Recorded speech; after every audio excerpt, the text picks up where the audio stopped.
This clip is brought to you by SaveWithConrad.com.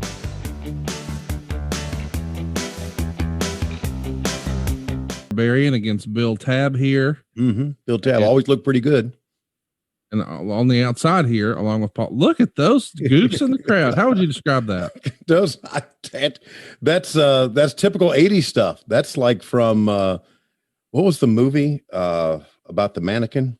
Oh, you know what's funny? You said that. I was thinking, I wish I knew the name of that because that's it. That's the guy who was working in the department store with him. Oh God, that's people who kind of got it. That they were on TV, right? To be on TV, yeah. Right? Exactly. All these other people just came for the wrestling. Look at them; they're dressed in kind of drab winter gear, getting ready to move into spring. And these people, though, man, they were all dressed up. I want to be on TV. Whenever that, in those '80s movies, they're trying to give the nerd a makeover. So they'll take him to the department store, and there'll be that scene that everybody copied in the '80s, where he tries on 19 different outfits. And then the girl has to give like a thumbs up or whatever. Like, okay, that's the look. Well, we just saw 3 looks right there at the same time. By the way, Tejo Khan, as we all know, has been well established here on the show. Tony Khan's uncle. I don't know why the news media hasn't picked up on that. I mean, we're breaking news here, Tony. Yeah, well, the news media, the news media knows your bullshit. That's why they haven't picked up. Why are you being hurtful? Well, just they just know. They know it in a good way. Okay, they know it in a good way. You're being hurtful. No, I'm not. I'm being truthful. We should acknowledge that this show, as we said, is happening on March 8th. It's a matinee. Later that night, they're going to be in the Cincinnati Gardens, a 10,700 person sellout. Ric Flair and Dusty Rhodes will be in action. Midnights versus Rock and Rolls.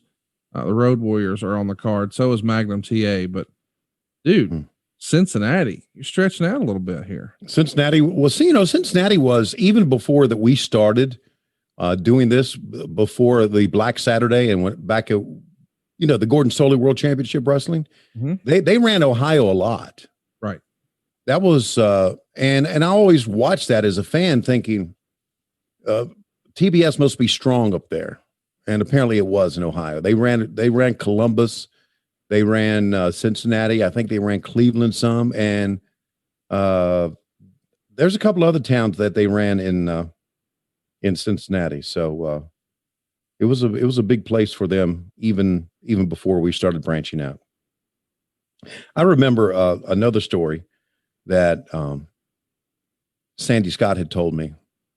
And that was, and I can't remember the timing where this show was or not, but we were obviously I was working in the office at that time. And Sandy said, things are starting to change. And I said, what do you mean? He said, we're going to run more towns outside of the Mid-Atlantic area now. We're really going to expand out. He knew it was coming. And so that's when we started to go, and obviously it was before this era, but we, in '86, we would go out to California. I talked about the trip. I wish. I wish a lot of things, man, the Barbarian could do that quite well. Couldn't he? Just so strong. We had these things called, they were called picks. I don't know why they were called picks, but they were called picks that we ran in the show. And it was my voice. And said, World Championship Wrestling coming to the Cincinnati Gardens. We would just billboard the different towns. They're not in here. Let's track it right fast. Okay. Back to picks. Here we go. Okay. Hey, it's Conrad Thompson. Thanks for checking out the podcast here on YouTube.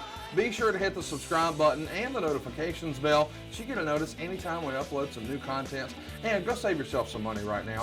If you're in a 30-year loan or you have credit card debt, it's not a matter of if I can save you money. It's a matter of how much. Find out right now for free at SaveWithConrad.com.